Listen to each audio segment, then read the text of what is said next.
Welcome back, Process, Preparation, and Performance. I'm Coach Duke. This is Coach Simmons, and we are here with the Waynesville Tigers head football coach, Joe Haynes. Welcome, Coach. How are you? Doing well. Thank you for having me out here with you guys. Absolutely. Welcome to COVID-19 quarantine, hopefully about to be over. We released a couple of podcasts, or just one podcast today, Coach Simmons, and for any of the people who listen today, May 6th was supposed to be a very special day for you, Coach Simmons, which is tomorrow because right now it's May 5th. Right. May 6th, you were supposed to get your car back. Yep. Where is your car? It's not happening. It's not happening. Car will still be at the shop till probably May 15th. So they May had 15th. little bit of backlog there. So Coach Haynes, I don't know if you knew, but we had baseball size hail here about the end of March, which just tore up my cars. And so I've been waiting on my one to get back here for about 6 weeks. So both of your vehicles were just damaged severely? Pretty good. It's impressive. The one that's in the shop right now has got $15,000 worth of damage on it. So it's unbelievable. Oh, tell me you have I don't mean to laugh, but good Lord. Yeah. What are the farmers? You farmers like, what's the commercial where they say we've seen a thing or two? Yeah, right. They cover that. They saw a thing or two when I brought it over there. Yeah. So it needs like basically every new body panel. It's crazy. It needs like everything. But you got a carport. Yeah, we have a carport now, so it's almost but no car. But no car. Well, the one car's out there. One car's out there. Yeah. Insurance. Hopefully the insurance is helping you out on that, because I wouldn't wish the worst enemy. Yeah. Yeah. They're paying. Yeah. That right there is a story that allows me to win one battle with my wife that I'll put on the chalkboard. And that is, no matter where we live, we got to have a garage. Absolutely. That? Because Amen. got $15,000 worth of damage. It's unbelievable. I like the argument. Absolutely. Absolutely. I have to have a garage too. It's mandatory. It's not negotiable. It's a given, like in geometry. Corresponding angles are congruent, and Coach Duke will have a garage. That's the way it works. I've been fortunate. The last 3 homes, we've had a 2-car garage. Well, I'll say 2 of the last 3 were true 2-car garages. One said it was 2-car, but really you could fit one and maybe a bumper in the other side. So the oldest vehicle had to sit in the driveway, but my wife had the newer car. So naturally, she got hers inside, and she didn't have to go out and worry about the warm up in the wintertime. But hey, it was all good. You feel my pain. Absolutely. Yeah. Absolutely. Well, Coach, we're ecstatic to have you. Thank you for being on tonight. We know things have been turned upside down a little bit with quarantine. We know that people are enjoying the podcast, apparently, because we got a lot of people listening. And to all those that are listening, we're extremely humbled and thankful for you guys taking some time out just to, hear us ask some questions of some amazing people across the country and into Canada. So let's get this started, Coach, if you don't mind. And I'm going to ask the first question. Why Waynesville? To me, when I first came, I said, this place looked like a sleeping giant. Okay. I looked into the history when I was applying and looking for different jobs. My son lives in West Plains, and my wife had asked me if I'd looked in Missouri for any jobs. And I was like, well, not lately. Matter of fact, I actually looked at Jeff City at one point, but she said, well, Jalen lives in Missouri. Why not go up there? And I'm thinking, first off, that state is huge. We could be 5 hours away, but it didn't matter to her. But, I saw it as a sleeping giant. When I looked into history, they hadn't won a game in 2 years. There was a 21-game losing streak at the current time. Then that intrigued me and got my interest going, and I was curious. So I dug in and realized that it had been less than just about 10 years since they won a state championship, which means there was some type of talent level that was pretty consistent. Dug a little deeper, found some photos, and boom, I see this huge high school with apparently facilities that are out of this world. And I'm thinking, who gave the keys up to that castle and what was wrong with it? So, that really made me dig even deeper. But the facilities, the resources within the community. Then I started looking into the military that was connected here. That instantly led me to believe there was a diverse community as far as the student body goes.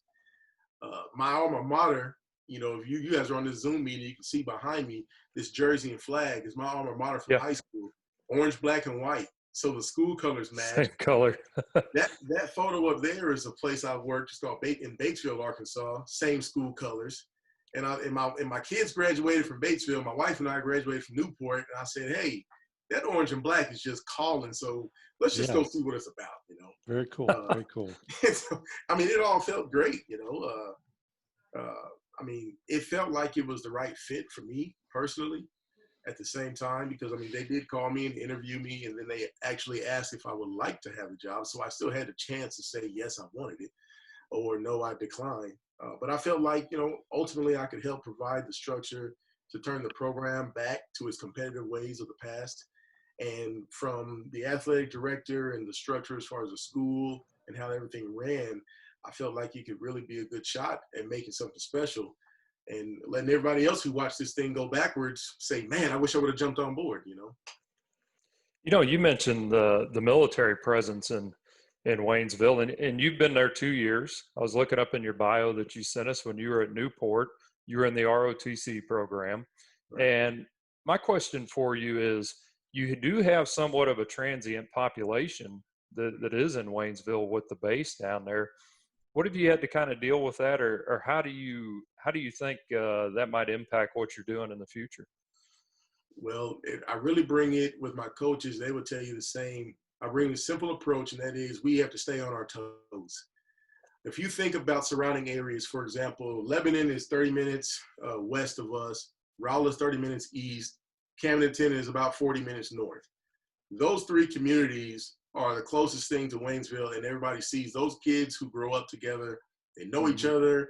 So you have traditions that grow from kindergarten through 12th grade in most occasions for those kids, which means that when you also athletically have a group that comes through that you say, hey, that 8th grade group is loaded, boys. In 3 years, we're going to be set. Well, in Waynesville, we have that, but it's, 12 kids. Mm-hmm. And then you got another 35 kids that are in that group that maybe came from the military. So we have to have a system in place that allows us to move the next kid in the next day, literally, and get them caught up to speed, which means we can't be overcomplicated in our schemes. And we have to look objectively as far as who's the best player rather than what we see and who we knew for the last 5 years. Because there's a sense of entitlement that comes in with that. And gelling that is really, to me, the easiest way to deal with it has been to be transparent with the families who are just now moving to Waynesville, making this their home currently or permanently, and the families that were already here in this region that are not going anywhere. Treating each kid as a player and not as well, that's a Waynesville kid, and well, that kid came from Georgia, he's a military kid. Mm-hmm. Just simply saying we're orange, black, and white stripes, Tigers, and whomever we can put on the field on Friday night that would help us get the W, that's what we go with. And then just trying to find the place for each one of those kids to fit in whatever they do really well. That's how we've been able to handle it. And for me, I was a military kid growing up, so I know exactly how that feels. To have somebody welcome you day one or not welcome you. And for me, it was like, well, the Waynesville kids are going to feel welcome because this is home. But somebody that moves here, I want to make sure they understand, hey, you're here now. You're one of us. You're one of ours. You got free rights and reign just like everybody else, and the opportunities are equal just the same. That's awesome. Have you experienced in your 2 years there any kids, or how many of you experienced that have been in and out and left because of their parents getting reassigned and things like that? Every year so far, there's been somebody. The first summer, there's a young man, his name was KT Turan. He was a running back, going to be a sophomore. KT was hands down the next best athlete on our football team. Everybody knows Sheen Butler Lawson, who was a very highly recruited running back we've had. He signed with Missouri Western, but made big news in this region when Purdue showed up last spring and offered him a scholarship. Well, Sheen would have been a junior in 18, and KT was the next guy as a sophomore. I want to say it was right as we went into the dead period in August. KT calls me and says, or messages me some way, somehow, says, "Coach, can I talk to you tomorrow?" And this is a kid who won't say, guys, I'm telling you, he wouldn't say a word. I mean, he wouldn't scream if you stepped on his foot. That's how quiet he is. So to get a message from him, all of a sudden, I was kind of alarmed, like, this is a 911 situation. Sure. And he says, "I'm moving." "Oh, okay, cool. When?" He says, "Wednesday." And I'm thinking, holy crud, what do you mean? You know, we've just gone through our entire 20-day, contacts, and we've got our depth chart set. We're ready to come back in August and roll into week 1 preparations. And now I'm like, well, there goes my number 2 running back who moves to Virginia and actually helps that team win the state championship the same year. Oh, man. So it's like, well, there's that one, Sure. Yeah. We had some young kids that left that were here in 18 that would have probably started. I think there was 3 kids that would have started as sophomores going into the 19 season that moved from the end of football all the way up into the end of the school year. So it's a give or take. We've had some that moved in since I've been here also that moved in and started. Year 1, I lost KT, but I picked up 3 starters. One of them is playing at Central Missouri now. His name is Desmond Dawkins. Another one was Sergio Carrillo, who played this past season at Westminster. And then Charles Willingham, who was a junior, ended up starting for us on the O-line, D-line his junior year, and then was a senior, started for us on the O-line. So it works a little bit. We get a few that moved in that they're not quite ready, but, they grow or they just say, no, I don't think I want to do it anymore. And, it's just kind of give or take. But we roll with what we get, just like every other high school coach, in the public schools. You roll out there with a deck of cards and you got 2s, 3s, and 4s. Hey, you show up like you got a full house, and you go to work. So Sure. There is a lot of truth in that. That is for sure. What's been the biggest surprise for you since coming to Waynesville? Well, like I said, when I got here, the biggest surprise initially was the high quality of the athletic facilities across the board. And even more so within the football program. I mean, we've got 2 top-of-the-line weight rooms on the high school campus. One is in the football field house, and then literally a jog down the sidewalk, there's another one that is 35 yards long, almost 20 yards across, in which we time running 20s, speed 20s. We time our 20s in there with plenty of space to slow down and stop without crashing to the wall. Wow. We can fit probably nearly 70 kids in there and go through a workout if need be. And then the 2 weight rooms. We've had 2 separate football stadiums with turf for our senior high and junior high. So there's never any conflict when it comes to facility usage. And coming from Arkansas, every place I had been, we had 1 field with 2 teams, and one played on Thursdays and one was on Monday or Friday. And you had to figure out the practice schedules and work around that a little bit. And then, of course, on game days, there were certain things that had to be done. But here, I mean, we've got everything you could ever imagine. And there's some schools that I've gone to see, colleges here in this state, that don't hold a candlestick to what we have in that demeanor when it comes to the facilities. So we're very fortunate. And there's so many things that we have that are at our disposal. I feel like sometimes we haven't even tapped, the tip of the iceberg all the way, because the kids here, they know what we have. They've never had to do or deal with anything less than. So right. Sometimes our turkeys get, you can see them as being deemed as spoiled because they don't realize how good they have it. But hey, I'd rather them be spoiled than deprived. So I'm good with that. Yeah. That's okay too. That's all right too. I like it. I want to talk to you a little bit about your bio because, when I looked at it, I think you coached everything but quarterbacks. And I'm sure at some point you coached some quarterbacks in something they were doing. I've done something similar. JR's done some, coached a lot of different positions. And whenever I'm asked, hey, would you mind helping out coach this position? I usually say, that's my favorite position on the field. I love it, man. That's one of my top 2 favorites or whatever. Right. Do you have a favorite position? Do you have something that just you're running on the field with your hairs on fire every day because you get to work with a certain group of young men? Maybe that's the O-line, maybe that's the D-line, the guys in the trenches, or do you like working with secondary? What's your favorite, Coach? when I got into this thing, of course, I played skill. I was a skill guy in high school, receivers, running back, defensive back. So that was where I was on fire for when I first came into it. Put me out there with some DBs and receivers, and I'll be out there for an hour and a half just running through drills and then say, oh, yeah, by the way, we got to learn these plays, And then the best thing that ever happened to me in 2008, a guy by the name of Craig Stave. He was the offensive coordinator for the 9th grade program at Batesville Junior High. And he had called the offense for the senior high at one point as well. He told me to go and work with the offensive line. He said, and I was like, Coach, I'm a DB, I'm a receiver. I don't know anything about blocking down there. And he said, Joe, trust me. And Coach Stave had a weird way of just making things communicate and click and really making you believe that what he's saying is a great idea. And you just didn't go against it. And he said, man, you go over there and spend 1 year with the offensive line, and I guarantee you will never regret it. You'll learn more football in a week than you ever known. True. Said, okay. 4 years later, I'm still doing O-line. Buddy, I'm talking. Yeah. People start talking about football, and I'm like, what's the blocking scheme? Well, what does that matter? Because if the big boys don't know, it's not going to work. So I became a big-time fan of the O-line. And even more appreciative when those backs start fussing in the backfield about not blocking. Yes. Okay, boys, bring it in. Next play, Olay 3 and 5. Here we go. And, right. Somebody gets popped in the backfield, and you go help that running back up and say, next time you want to tell us how to do our job, we'll let that happen again. Or you can pat us on the back and go get your 1,000 yards this season. Understand? And so I fell in love with the O-line.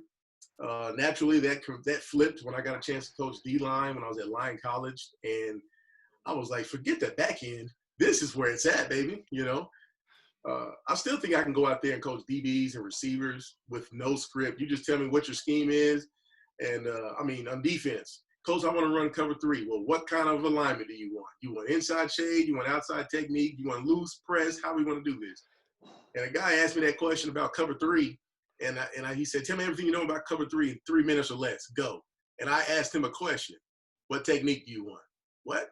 You want a zone flip, man flip, inside technique, loose. Oh, never mind. I said, yeah, you're going to have to get to the book, buddy, because this is going to be different, Yeah. Right. But right. I always have a love for it. The O-line, the D-line. I love it when those guys are down there rocking and rolling because everything they do is a direct success to the rest of the team on both sides of the ball. So I always try to find love for the big boys every chance I get. What gets you the most excited at practice? Oh, man. I think it's like when the light bulb comes on, especially a young kid, and you just have that aha moment where it clicks, you guys are experienced where that kid he's struggling, and all of a sudden he comes and asks you that one question, and you're like, what? You've been struggling over that one little piece? And then you say, yeah, that's it. And he goes, oh. And then, boom, that joker is 100 miles an hour, and you're thinking, what happened? Those moments I love. Of course, the older guys getting excited, and, jawing at the young one, and then the young one that steps up and doesn't back down. Oh, man, that gives me goosebumps, get my hair standing on my neck, But and the kids will tease me. They say, Coach, how you get hair on your neck and you're bald-headed? And I said, okay. So having that fun and getting like that and the competitive rise that comes out of those kids that get that light bulb moment, man, that's what makes all this thing special when it comes to coaching and working with kids. And you mentioned several stops that you had northeast Arkansas with colleges and high schools. I'm kind of curious, what do you see as the difference between Arkansas and Missouri high school football? The biggest advantage that Arkansas has over Missouri currently is they can actually coach 12 months a year. You can talk football with your kids every day, 7 days a week. You can wear a helmet 12 months out of the year in Arkansas.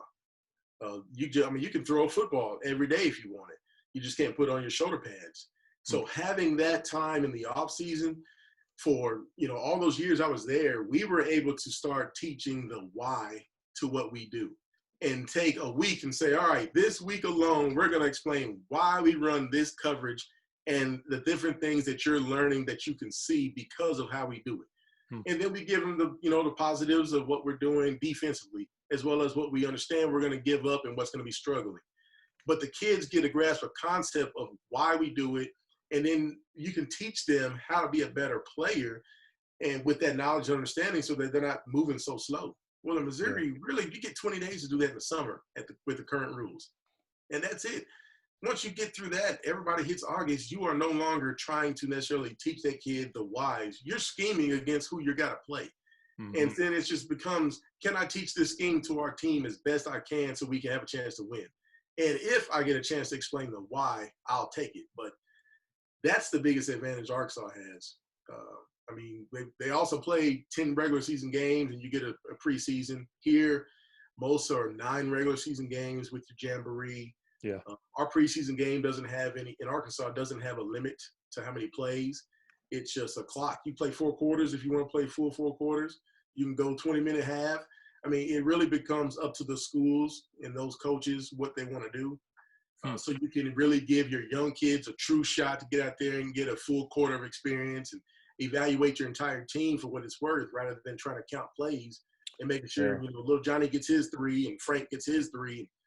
I mean, because like for us, our Jamboree here in Missouri for Waynesville, I play my number ones really one true game. And then after that, I'm pulling them. And I'm trying to play my 2s, 3s, and down the line because those guys need to get some film time.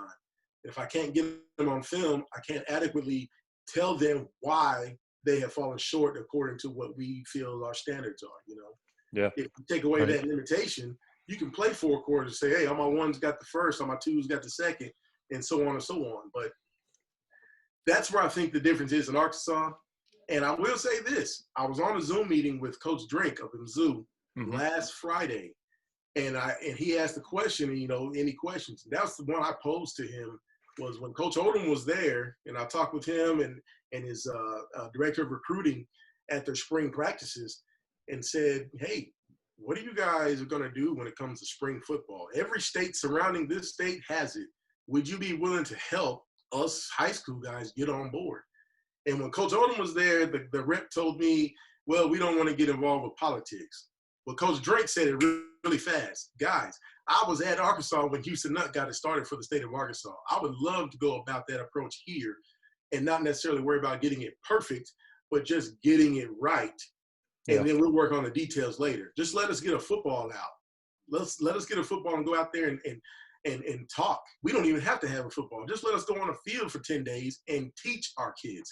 We can take that in year 1 and 2, and then we can progress if it works. So that was very enlightening and very encouraging because he understands, the product here could be better if you gave the coaches an opportunity, Yeah. Oh, 100%. 100%. And I love a couple things that you said, and I'm going to comment on them. And with the Jamboree game that you have in Arkansas, the actual game, you really are getting better information on your kids that aren't starters, right? Because you're going to rely on them at some point. And if you're going to hope that kid does something and you don't have fact or strategy to back it up, or proof rather, that's not a good strategy. So hope without facts or proof is not strategy. That is a recipe for failure. Not just for your football team, but for that kid, because he's not going to want to come back if he's getting his ass kicked in the Jamboree, right? And you're not helping him in some way, shape, or form. So I completely agree. You brought it up, spring football, contact days.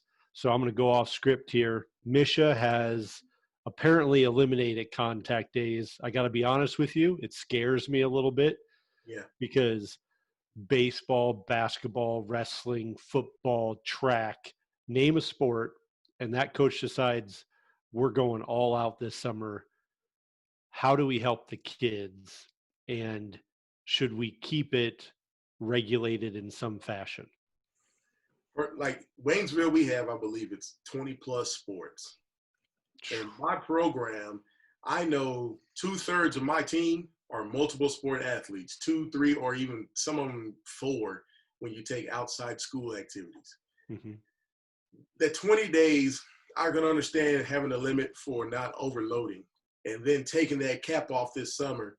The issue is in my mind is how many hip, knee, ankle, Achilles injuries are we going to see this year because people are going to hit the ground 100 miles an hour and not have a natural, realistic thought process of understanding these kids have been sitting around for 2 months. I don't care what kid types on social media out here grinding and show themselves running 2 hill sprints. All right. They're out there for 15 minutes, and then the rest of the day, they're sitting down. You know, they're either on the computer working or they're really doing nothing. So for me, I feel like we have to come together. Each school has to come together and just be smart. Just because you were given an unlimited amount of days doesn't mean you have to max them out. Stick with your 20. How's that going to – I mean, we got 20 in July that you can knock out, or if you combine June and July, 2-3 weeks of each, then you take the month of August, that's still giving you, 10 weeks? Yeah. Before you really crank up into the week 1. So I'm thinking 6 to 8 weeks is what we really are going to need of true training to get our kids back acclimated to being where we need them to be, whatever that sport may be. 3 weeks, 2 to 3 weeks of just strict conditioning is probably adequate before they start feeling like their normal selves. So stick to that. One of the plans, matter of fact, I'll have a meeting on Thursday with our athletic director and a few of the other head coaches and our strength conditioning coach. My D-line coach, he's big in strength conditioning type stuff. And we're going to put together a plan for the month of June where all of our athletes are going to be treated as one general body. No sport specific, just strictly going to train our kids to get them back to being who they were before we went to spring break. And once we get through the month of June, boom, we hit July. Hey, let's go rock and roll. It's football season. Football guys, go do your football thing. If you're basketball, hit your summer camps. If you're baseball and you can play, let's do it. That will give us enough time to at least get those kids' legs back underneath them and then allow us to go into that thing safely, securely, without having to worry about injuries to a mass level. Because our athletic trainers, you think the hospital workers are working hard now, the athletic trainers are going to be calling for backups this coming fall because there's going to be some people that don't go into it cautiously with the brakes on a little bit. They're going to pull the emergency brake and say, let's go. Right. Yeah, I agree. I think that just because we can doesn't mean we should. Right. And that as the adults in the situation, and I'll be honest with you, I wish Misha wouldn't have done that. I understand some of their thought process, but there's going to be somebody out there that they're going to battle for kids, and the kid's going to be in the middle. And like you said, there'll be an injury somehow, some way. Yeah. And I'd hate to see a kid get an injury if football is his primary, but he's being pulled to another sport. Exactly. And he pulls an injury at the end of July because he had to go to some camp, and he misses the first 6 weeks of his football season or whatever it may be. Right. I think we just have to be smart about it. I'm going to follow up with a little technique stuff. Waynesville sounds like they're in good hands. 7-4 last year, ranked 10 in Class 5. Got to love it. Oh, yeah. Congrats. 40 kids with postseason honors in some way, shape, or form all over the state, all over the map. Yeah. Love to hear that. So let's talk a little offensive scheme. Let's talk a little you like the O-line guys. I like them too. Give us what you like and give us a tip, something that you can teach to others in the next. You got the floor, pick your time, 2 minutes, 3 minutes. One thing that you do that you think people need to incorporate yesterday. Number one, I'm really a traditionalist, I guess, in a sense, because I don't think we have to make things too complicated. So evaluate your players, allow them to do what they do best athletically. Don't get in your own way, because if the kids can't perform the scheme that you have in mind, you don't have a chance anyway. You know, so don't allow this spring of having 5,000 Zoom opportunities and you got 87 different schemes that you've learned and you're like, man, I can't wait till day one. No. In all honesty, right. We know that's not going to work. Okay. But take what you can do, take what your kids can do, should I say, learn how to teach them how to be really good at what they do. We've got a young man, he'll be a senior this year. His name is AJ Marks. AJ is a phenomenal athlete. Now, AJ can play defensive back. He can probably play quarterback if he had enough time. He'd probably be running back if he had enough time to develop. But right now, AJ runs routes without thinking about it. So guess what? AJ is going to be a good deep threat route runner. and he runs a 200-meter dash in track, which equivalates to the jet sweep in football in my mind. So let's let AJ do what he does best and hit the curve and hit straightaway and just run. Yep. You find your kids that have their niche, and you say, well, every time that kid's in, that's all he does. So what? Do it until somebody stops you. All right? If you got a big bruiser who doesn't cut left and right, don't run zone with him. Let him run ISO up the gut and let him go pound it. But if you have a big guy back there that doesn't want to hit and he's a slasher, then yeah, run your zone scheme and let it work. For me, personally, I feel like a well-rounded approach on offense is what you have to have. But we run a pro spread attack because we have enough athletes that I can make you cover down on all 6 or 5 of my eligible guys. I say 6 because my quarterback's a threat too. Even if he's a 4.7 40, he can give me 4 yards if he runs his own read the right way. And 4 yards times 3, y'all know what that equals. First down. Okay. And touchdown. Oh, yeah, there you go. Eventually, you're going to get 6 points. And so that's how I take it on the offensive side. Put our kids in a position to do what they do really well. And don't ask them to do more unless they show you they can, number one, mentally comprehend and hold such, and if physically they are up to the challenge. Because we all want our guys to feel successful. We want them to be confident when they hit the field. So if I got a guy who, he's a great route runner, but we're going to play a team that's going to blitz off the edge, and he doesn't feel comfortable changing his routes according to blitz adjustments, well, dang it, I can't ask him to do such.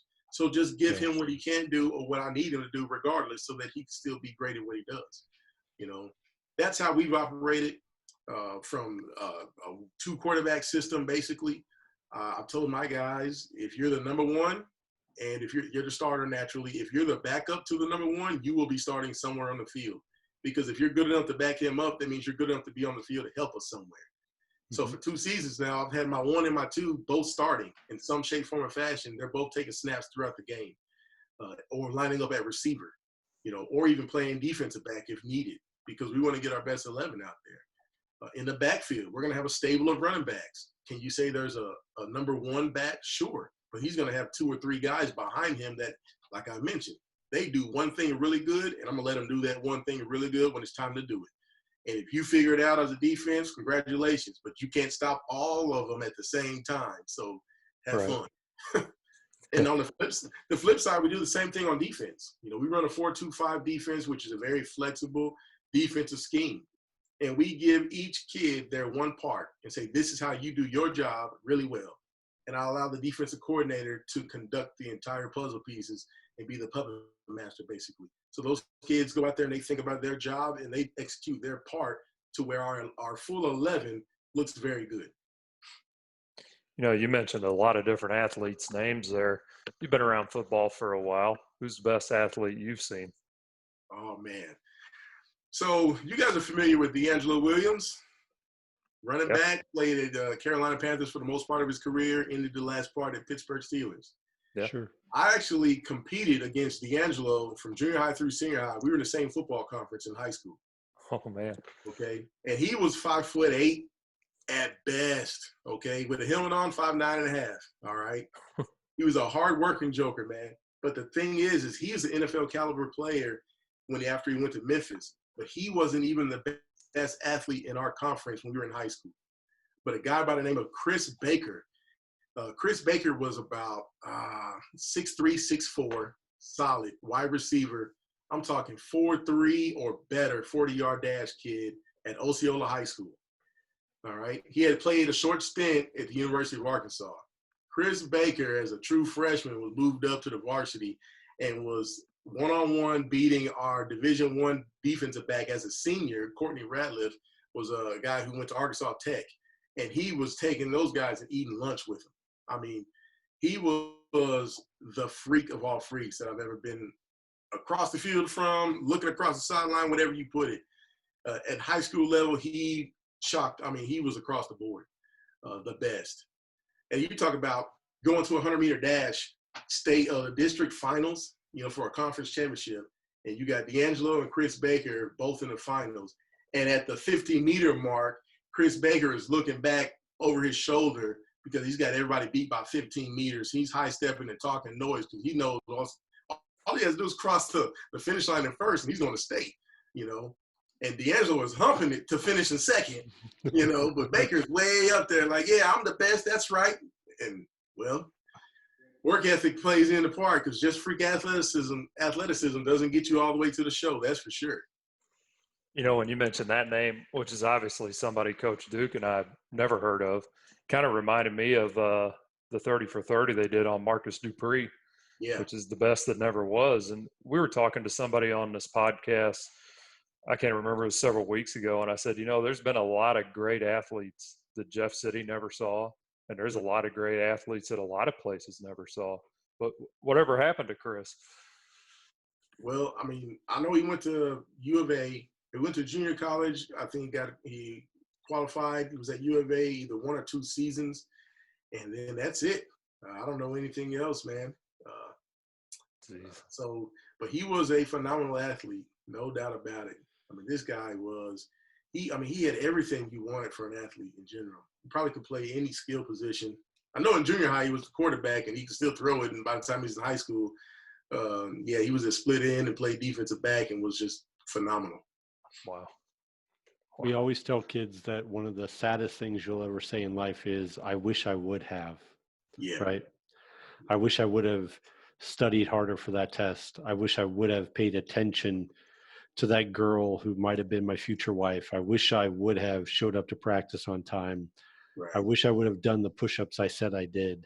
And in reality, it doesn't always work, but you tell them, you try and educate them, and you try and educate them multiple times so that you don't have to hear that. Right. It's new math, and you said it, 4 times 3 equals 6, right? 4 times 3 equals 6, and sometimes it equals 8, because I'd prefer not to kick if you don't have to. I'd prefer to go for 2 and stretch you out, but that's just me. Hey, but you say that, I tell my guys, if you give me 6 and 4, I said 3 and 8 is 3. I said, if you give me a touchdown and 2 point 3 times, they said, what is that? I said, it's 4. They said, wait a minute, 6 and 8 and 3 is 4. I said, 4 possession lead, buddy. That's what I need. Give me 24 points up there. Yep, I agree 100%. So with that being said, new coach, 2 years at Waynesville, coming in. You've given us a lot of highs about Waynesville facilities, intellect, IQ. You talked about Arkansas and the difference, and not having those extra days that they have in Arkansas. How important is it in Missouri, Class 5, or any class for that matter, to win your first game? Momentum is huge here. And when you go through a grueling summer like what we have and the way things go here, mentally and from the aspect of the kids believing in themselves and what we as coaches are selling, winning the first game gives you a leg up in those areas. It allows trust to grow amongst the team, in my opinion, and it could set you off in the stratosphere because some of us, like in our conference, the Ozark Conference, week 1 is a conference game. There's no tune-up. So you win week 1, you are halfway, you and half the field are now in first place. And sometimes kids won't ever hear that because they lose the first one, and depending on whatever feelings they had from the season before that have now carried over and now all of a sudden feeling like this year after one game, like, oh, man, I thought it was going to be different. It's the same old, same old. And everybody knows that there's a different feeling when you come back to practice the day after a win compared to a day after a loss. And if you lose week 1 and it's you get drilled, or like we call it, taken out of the woodshed and got donkey stomped in week 1, okay, you got some damage control. You got to regroup not only the kids, but now the coaches. Some of us are in the office scratching heads, wondering if we forgot what we were doing over the last 24 hours. It's the wagon wheel of second guessing just rolls and rolls and rolls. But like for us, winning, when I first got here, winning week 1 would have meant beating a rival, and it would have meant ending the streak even more so, making it more sweeter because it was who we were playing. It actually took us week 4 before we jumped over that hurdle. Week 2, we almost did it, lost by 3 points.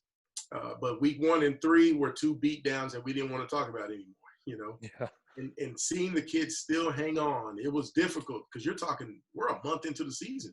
and we finally get our first win on the board. And then that fresh air comes in and everybody feels renewed, you know. And you follow it up the next week with another win, and all of a sudden you got 2 back-to-back, and the streak is alive, and hey, we're back, things are good. And that was what set us off, you know. When we had that opportunity this past season, we truly felt we should have won week 1. And it became the Labor Day, Sunday, Monday practice that around here, the kids refer to as the go-home practice sessions because we honestly felt like we prepared like we should, but we didn't play like we should. And when it was all said and done, there were very few guys in that locker room that were willing to admit to such. You know, just to take the accountability to say, you know what, you're right, we didn't play like we should. Instead, it became a name game and a blame game, and I wasn't going to allow that apple seed to start rotting the rest of the group. So one by one, those who didn't want to perform that day at practice just got a 2-finger salute. Peace out, brother. You can go to the locker room. You can go home, which actually meant they had to wait outside the door because we locked the facility. So Nice. A couple of those turkey heads had to wait about 45 minutes to an hour before they got to let in there, you know. But it meant the world to our kids to understand that us coaches, we wanted to see them be successful in that matter, you know. And when they got the victory, we celebrated them just as much as they wanted to celebrate with each other, you know. And I've always told our guys, and I'll say this every single day, I don't care who hears it, when we lose a game, my name's on the letterhead, it's my fault, put me on the front page. When we win a game, every player, assistant, manager, food coordinator, bus driver, all of them had something to do with it. Put me at the back of the bus, I'll come off last. Because I don't care if I get the credit. My coaches understand that. I know that if we go undefeated and win the state championship, then I'm going to get probably offered to go to a lot of different awards banquets. But I don't do it by myself. You know, you guys are with me in the process. And when we lose, I'm in the front now. Throw the rocks my way, hit me. You guys go keep doing what you're supposed to do, and I'll deal with everything outside of the locker room. This will be the first year that Jeff City has ever been in a conference, which in the history of the school, which is amazing enough to where there's going to be a lot of regional games around here that people have wanted for years. Like we're going to actually play Elias, which you could rob this town entirely blind week 7 of this football season because people have wanted to see that game forever. We've played every other sport except football, and we're going to do it, you know, this year. And my question to you is, starting right out with a conference game, I mean, how hard really is it to get the kids to understand this could set the tone, you know, for not only the conference season, but ours? Because you mentioned the first game is very important. For Jeff City, this is going to be different. What kind of advice would you give to anybody up here? I say don't overthink it, number one, and try to make sure they understand that everything is a step towards the end game, which is the playoffs. You know, in Missouri compared to Arkansas, the weirdest thing here is if you win a conference championship, it really doesn't mean anything. You just get a T-shirt in your town, and everybody's like, hey, good job. Yep. In Arkansas, a conference title means the number 1 seed in the playoffs, you know. And everybody that falls in line after that, that's how your seeding is set. And you're either going to be 4 or 5 teams, depending on the size of your school with the classifications. So like in Arkansas, 7, 6, and 5A are going to take 4 teams. But 4, 3, and 2 are going to get 5 out of each conference. And so you may be in the 4A conference, but if you're in the 4A East, hey, you better be one of the top 5, or guess what? You're going to be watching football. So here, a conference title, I try to make sure the kids don't get their heads sucked around that too much. I throw that as, hey, that's the cherry on top. But if you don't lose, I said if you lose week 1, the thing I would tell you is this. Remember, you still have 8 more opportunities to set yourself up to be the best playoff team you can be. And whether you are at home or on the road, you're going to have to do both when it gets to that point. In Arkansas, if you're the 1 seed, you're at home every game unless you get beat and somebody then takes your place as the home seed. Or a higher seed is always going to be the home team, period. Here, you don't have that advantage. You get to host the first one, and then depending on what it looks like 3 weeks later, you're either going to be on the road or back home. So you got to be able to play in both environments and understand that week 1 is not the end game. It's just the start of the game. And you can turn that thing around in 24 hours the same way you lost the game in 48 minutes. True. Absolutely. So we're in Missouri. The debate is public versus private schools. Do Okay. you have an opinion? Well, I- it's really a sticky web, I think, at the end of the day. If you have a private school, for example, like Christian Brothers is over in St. Louis, right? They have a very wide variety and vast, I guess, scale of players that they can reach out to just within their region that can Right. allow them to be, really great. But the public schools can also beat those guys. Now, don't get me wrong. If you got a team stacked with 25 Division I athletes, odds are you're probably a safe bet to win it all. But in the smaller areas, like here, there's no private schools in these small towns. The rural areas in the Ozarks, it's public all the way across the board. Could you run into one of those guys later down the road? Sure, but football is all about the David and Goliath mentality. In some way, somehow, somebody's the favorite and somebody's the underdog in every single game. Yeah. So really, only thing is we can do as coaches is control how our kids' mindset is affected by such. You go to Class 6, oh man, you got Christian Brothers and you got the Kansas City schools and you got this one and that one. Hey, they got 2 shoes, they got laces, they've got 2 legs, and they got a belt they got to put on with a helmet. Let's strap it up and let that so-called big school, private school, let's show them how we work hard in the public school setting. If that's how you have to spin it to motivate your kids. I just think that ultimately we can't do that. There's no need to gripe on the whole, well, it's not fair, because you can train your kids just like they train theirs. All right. Yeah. Their entire team isn't full of studs. They have a few more studs than most teams on a given basis, on a regular basis. But those teams lose. Most people have heard of Pulaski Academy down in Arkansas with Coach Kevin Kelly. Okay, yeah, people in Arkansas can't stand PA because they win all the time. No, they don't. They win 3 or 4 times in a decade, and then they might go 5 years before they win a state title. But nobody says anything during those 5 years until they win another one. And it's, here they come again, Right. So, right. I mean, if you look at the stats, are the private schools really winning that much of the percentage of the state championships? If you really broke it down, that's what I would ask you. Or is it just a perception? So if your perception is, well, they win everything. Well, let's go look on their wall. No, they didn't win one last year. Christian Brothers didn't win it this year. They won it the season before. What about in 17? What about the last 10 years? How many state championships do they have? So it's not that serious. They maybe go deep into the playoffs, but somebody beats them. Yeah. Those are kids over there. They may be 17 or 18-year-old gifted athlete kids, a little bit more than what we normally have in our deck of cards, but they can be beat. Because, like you say, they're not undefeated every year, and they don't win it every year. So either show up and play with them and compete, or sit back and make excuses. But my guys, if we're running up against them, hey, I'm telling my guys, let's go. That's the biggest dog on the block. Let's go take him off his chain and see what he can do. Or see if he runs back in that doghouse and tucks his tail. Because we're going to go down fighting. I don't care if we're down 500 points or up 500 points. We're going to whip your tail every single play. We're going to at least come at you, nibble an ankle or something. Yeah.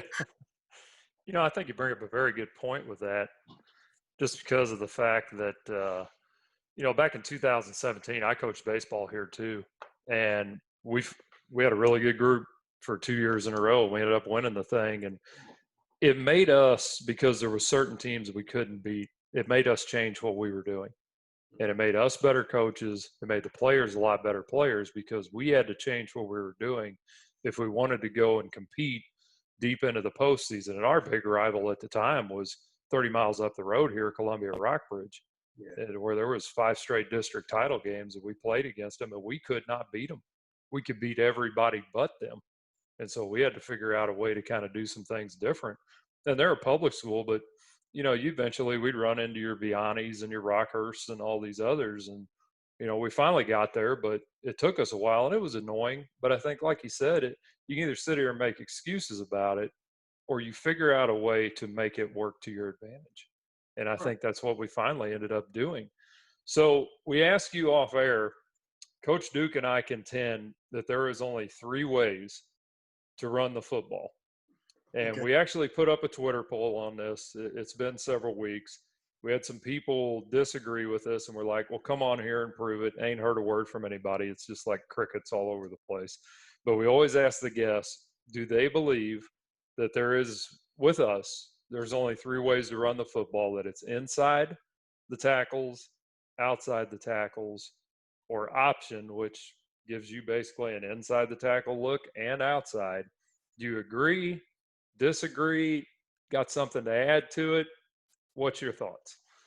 Inside tackles, outside or option. And Yep. if you run the option, that means literally you can either run it inside or you're going to go outside. That's correct. Jet sweep, if you hand it off, it's going to go outside.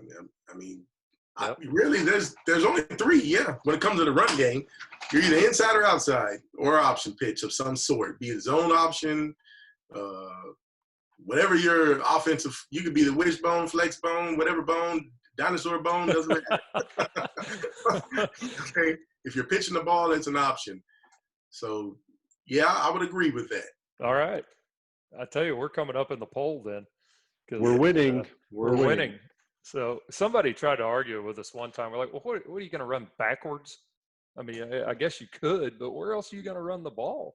And even if you take a person that wants to really argue, well, what about the quarterback scrambling? Well, he's got to go one way or the other. He's going to go inside by them linemen, or he's going to go outside around them. So, yeah, there's only.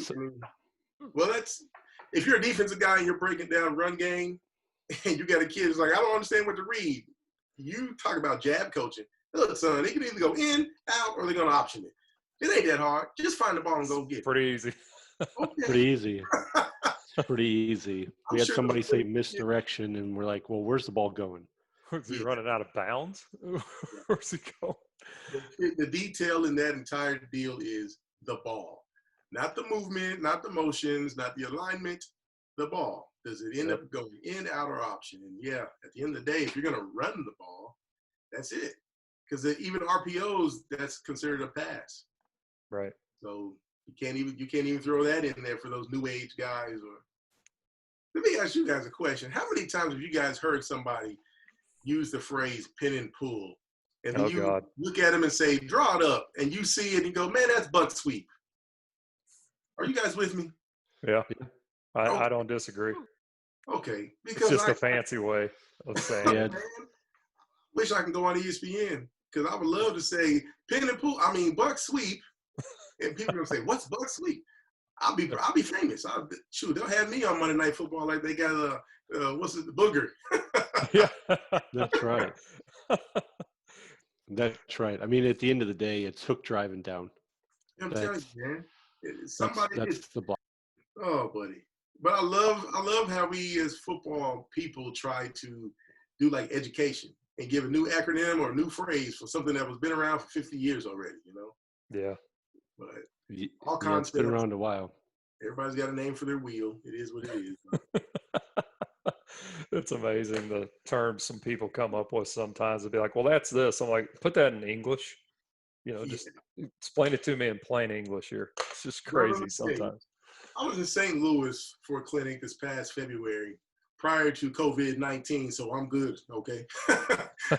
And this guy he was from Iowa, high school coach from Iowa. First off, he started off the topic saying that he's probably the most paranoid high school coach in the state of Iowa, let alone this side of the Mississippi, and talked about how they changed play calls in pregame because they were concerned that the team across the field had got a hold of their playbook. And this guy started breaking down inside zone. The reason I'm sitting in there is because he said, inside zone, 3 ways to run it. I'm like, oh, great. I want to hear these. He never got past how the center explains the down block to the left block to the double team. 40 minutes, guys. 40 minutes. And he said, oh, by the way, my center is going to the Navy. He's going to be a nuclear engineer. Well, that's why he made it hard, because that joker's brain is complex more than all of ours. I'm like, zone left, zone right, whatever you want to number it. It's simple. 2 on 2, going to block 1. And if somebody's solo, leave them alone. Climb and go. Here we go. We'll give you one here. I doubt this dude will ever listen to this podcast. But we went out to Denver. It was last year to one of the Glazier clinics out there. Don't say his last name. I won't say his last name. And we went to listen to this guy by the name of Andrew. talk that night, and pretty successful coach. Like, he's won a lot of stuff. I'm like, this might be pretty good. So it was me, Coach Duke, our head coach, Coach Walker, went down there to listen to this guy, and he's talking about naked bootleg series. And it just goes on and on and on and on. And finally, Coach Duke turned around to me and he goes, "Hey, if you run this defense, this isn't going to work against that." And out of nowhere, like 40 minutes into this presentation, the guy goes, "But if you run this defense, it doesn't work." And he's like, but if you do this, that doesn't work either. But if you do that, it doesn't work either. And we walked out of there and we all three looked at each other, and Coach Walker goes, "That play was one big contingency." It was Oh my God. it was the worst presentation I've ever heard in my life. And then we walked outside and it was snowing, which made my life even better. Yeah. But it was brutal. It was absolutely brutal. Didn't learn a thing. It's crazy. We find that there's a lot of guys like that take something and they don't really think it through. I mean, you say, hey, here's a good concept for a certain situation, which is all football really is, an unlimited amount of situations. And if you're just having to know the perfect one every time, hey, then maybe you got a genie in your pocket or something. I don't know. But it really all it boils down to is, okay, typical situations naturally, right? All right, this is what a typical person's going to do. It's second and long. Probably a screen, probably a run play. They're not going to try to get it all in the same play. They got 2 downs to get the first down still. That's the kind of mentality you have to have. But, hey, I got the perfect play, can never be stopped. Oh, right. Okay. Dig long enough, somebody will. Yeah, that's true. That is very, very true. Well, Coach, you've been it for about an hour. It's been your time on the block, and JR and I contend that the oldest game that any of us have ever played is tag. And the objective in tag is to slap somebody else, make them feel it a little bit, and make them sit on the hot seat here at Process Preparation Performance. So it's come your time. You have your entire circle of friends. You can open up that contact list on that phone.